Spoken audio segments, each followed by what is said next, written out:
जय हिंद दोस्तों, स्वागत है आपका हमारे इस वीडियो में CUT PG general paper COPQ 11 entrance exam 2025 के आज के इस टॉपिक में हिंदी के हम कुछ महत्वपूर्ण प्रश्न के बारे में डिस्कशन करेंगे जो आपके पेपर के लिए अति महत्वपूर्ण है। तो आइए डिस्कशन करते हैं दोस्तों। पहले हम डिस्कस करेंगे अनेक शब्दों के लिए एक शब्द।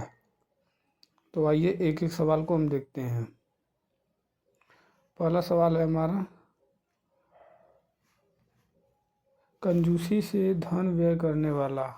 कंजूसी से धन व्यय करने वाले को कृपाण कहते हैं। जो अपने स्थान से अलग ना किया जा सके, मतलब जो अपने स्थान से अलग ना किया जा सकता है उसे अच्युत्य कहते हैं कि स्थान पे रहता है। जो प्रमाण से सिद्ध ना किया जा सके उसे अपरिमेय कहते हैं। जैसे कि हम पढ़ते हैं मैथ में, जिसे P/Q के फॉर्म में लिखा जाता है, पर जहाँ Q का मान यदि 0 हो गया हो तो उसे सिद्ध नहीं किया जाता है, तो उसे अपरिमेय कर सकते हो, अपरिभाषित भी कर सकते हो। दोपहर के बाद का समय अपराह कहलाता है। सुबह का समय उषा काल कहलाता है। आप बताइए कि शाम के समय को क्या कहते हैं। पांचवा क्वेश्चन पे आते हैं हम लोग। अपने जीवन पर स्वयं लिखी गई कथा, इसे आत्मकथा कहते हैं। जो बहुत बोलता उसे वाचाल कहते हैं। वीर पुत्र को जन्म देने वाली, जो वीर पुत्र को जन्म देने वाली होती है, जैसे माँ हो गई जो, उसे वीर प्रसू कहते हैं। जिसे बुलाया ना गया हो उसे अनाहत कहते हैं। मन की बात जानने वाला मर्मज्ञ होता है। जिसका उत्तर ना दिया गया हो उसे अनुत्तरी कहते हैं। और पढ़ते हैं दोस्तों, जिसका आदि न हो उसे अनादि कहते हैं। जो रूढ़ियों में विश्वास रखता हो उसे रूढ़िवादी कहते हैं। बिना पलक झपकाए, जैसे हम जब एक बार अपनी पलक को झपकाते हैं तो उसका एक कसरते समय होता है, लेकिन बिना जो पलक झपकाया होता है उसे अपलक कहते हैं। जिसके पास कुछ ना हो अकिंचन कहते हैं। अनिश्चित जीविका के लिए आकाशवृत्त होता है। अनिश्चित जीविका के लिए भटकना आकाशवृत्त होता है। अनेक युगों से चले आने वाली उसे सनातन कहते हैं। जो बहुत से लंबे समय से चली आ रही हो। जिसको क्षमा ना किया जा सके अक्षम्य होता है।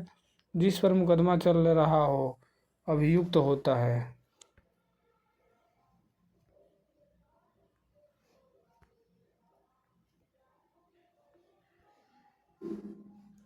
जिस भूमि में कुछ न पैदा हो उसे बंजर कहते हैं। जो युद्ध में स्थिर हो उसे युधिष्ठिर कहते हैं। युधिष्ठिर का नाम हम लोगों ने सुना होगा। जो युद्ध में स्थिर रहता है उसे युधिष्ठिर कहते हैं। जो पेट के बल चलता हो उसे उरग कहते हैं या उड़चर कहते हैं। इसका थोड़ा उड़चर का मीनिंग मिस्टेक है, तो आप लोग उरग ही याद रखें। वह स्थान जहाँ सर्दी गर्मी को नियंत्रित किया जाता हो उसे क्या कहते हैं दोस्तों? उसे हम लोग वातानुकूलित कहते हैं। ठीक है दोस्तों, फिर हम आगे देखते हैं। ये आपके CUT PG 2025 के एग्ज़ाम के लिए अति महत्वपूर्ण हैं, जो अक्सर हिंदी में पूछे जाते हैं। अब हम लोग आगे देखते हैं। जिसका मुख गज के समान हो उसे गजानन कहते हैं। जिसकी 4 भुजा हो उसे चतुर्भुज कहते हैं। जंगल में लगने वाली आग को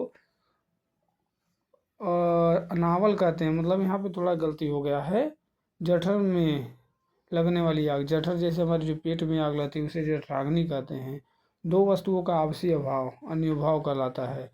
जिसके हाथ में चक्र हो, जैसे चक्रपाणी, कृष्णा जी भी कह सकते हैं, या विष्णु जी कह सकते हैं, जिनके हाथों में चक्र होती है। लंबे समय तक जीने वाला, लंबे समय तक जीने वाले को चिरंजीवी कहते हैं। चिंता करने योग्य, जो चिंता करने योग्य बात होती है उसे चिंतन कहते हैं। अब हम लोग आगे देखते हैं। आगे का टॉपिक है समानार्थी शब्द। समानार्थी शब्द के बारे में हम लोग डिस्कस करते हैं। समानार्थी शब्द होते क्या हैं? समानार्थी शब्द जैसे समान अर्थ देते हैं, जैसे अरूढ़ का अर्थ हो गया।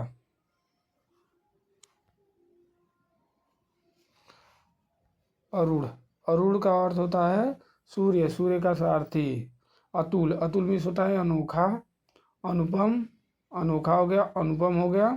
और अपूर्व हो गया, उच्च का हो गया बड़ा, उठा हुआ या महान हम कह सकते हैं, जो बहुत ऊपर हो। ऊर्जा का मतलब हो गया शक्ति। कनन का मतलब होता है सोना होता है, धतूरा होता है और गेहूँ होता है।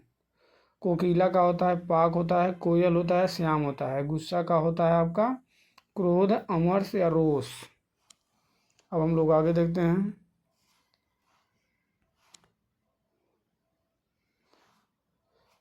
गृह का घर होता है आपका, भवन होता है, सदन होता है। चतुर का चालाक होता है, होशियार भी होता है। जल का पानी होता है, नीर होता है, अम्मू होता है। तरंग, तरंग में होता है उर्मी, और तुरंग में होता है घोड़ा। नाव का हो गया तरी, नौका डोंगी। निर्वात का होता है, निर्वात का होता है बिना हवा वाला। नवनीत का होता है ताज़ा मक्खन। पराजय का होता है एक माला या हार, जिसे हार कहते हैं। एक माला इसका नाम है, जिसे एक माला मिलता है उसे हार कहते हैं। मुकुल का कली होता है। योगदान का योग दीक्षा सहयोग होता है। विप्र का ब्राह्मण होता है। सखा का मित्र होता है। और सुमन का होता है पुष्प, चारपाई खटिया होता है।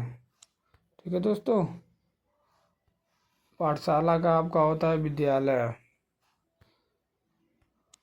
अब हम डिस्कस करेंगे अनेकार्थी शब्द। अनेकार्थी शब्द जैसे अनेक अर्थ देते हैं, तो इसमें है सारांश। सारांश पपैया को कहते हैं। कामदेव राजहंस। हरि, हरि का होता है सर्प, सिंह वानर हाथी। नग का होता है पर्वत, सूर्य सर्प।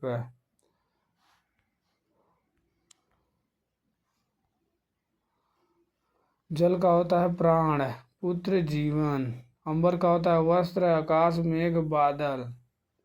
गगन भी कह सकते हैं। अंग का होता है गोद, संज्ञा अध्यापक। कृष्ण का होता है काला श्याम, मधुसूदन। नाग का होता है दोस्तों हाथी। पानी का हम देखेंगे, नौवा जो है पानी। पानी का होता है इज्जत, चमक, जल।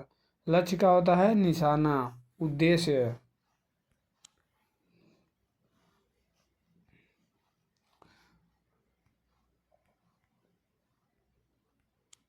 अब हम लोग आगे देखेंगे दोस्तों। सुधा का हो गया अमृत हो गया, पानी हो गया।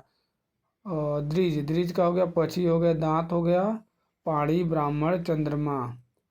गो का गाय हो गया नदी, इंद्री तारे, आकाश पृथ्वी। पतवार का हो गया कर्ण, कुंती पुत्र कान या समकोण के सामने की भुजा होती है। अचल, अचल में तो होता है पहाड़, अटल निश्चित। विधि का होता है विधाता कानून, ब्रह्मा युक्ति, युक्ति हो गया कोई व्यवस्था। अर्क में होता है विष्णु, तांबा, सूर्य। और ये थोड़ा मिस्टेक हो गया है, यह मदार का पौधा होता है अर्क बीस। अर्क का मीनिंग होता है पत्र। पत्र का होता है पत्ता, कागज, पंख, समाचार पत्र। फल का होता है दोस्तों परिणाम, लाभ, मेवा, प्रभाव, कर्मयोग। बल का होता है दोस्तों शक्ति, ताकत। तो आज के हम इस वीडियो में अनेकार्थी शब्द, समानार्थी शब्द और अनेक शब्दों के एक शब्द के बारे में डिस्कशन किए हैं। आपके लिए वीडियो बहुत इंपॉर्टेंट हो सकता है। मेरा मेन मकसद वीडियो बनाना यही है कि आप तक ये वीडियो पहुँचे और आपको CUT PG के बारे में जो भी पेपर है किस तरह का आएगा उससे संबंधित आपको रिलेटेड जानकारी हो। और मेनली फोकस मेरा इस वीडियो पे है बीपीएड फिजिकल एजुकेशन। जो BHU से करना चाहते हैं वो स्पेशली मेरा इस वीडियो को देख सकते हैं। और पर्सनल कोई भी कमेंट मैसेज हो मेरे पे वो मैसेज कर सकते हैं। ओके तो दोस्तों धन्यवाद, जय हिंद।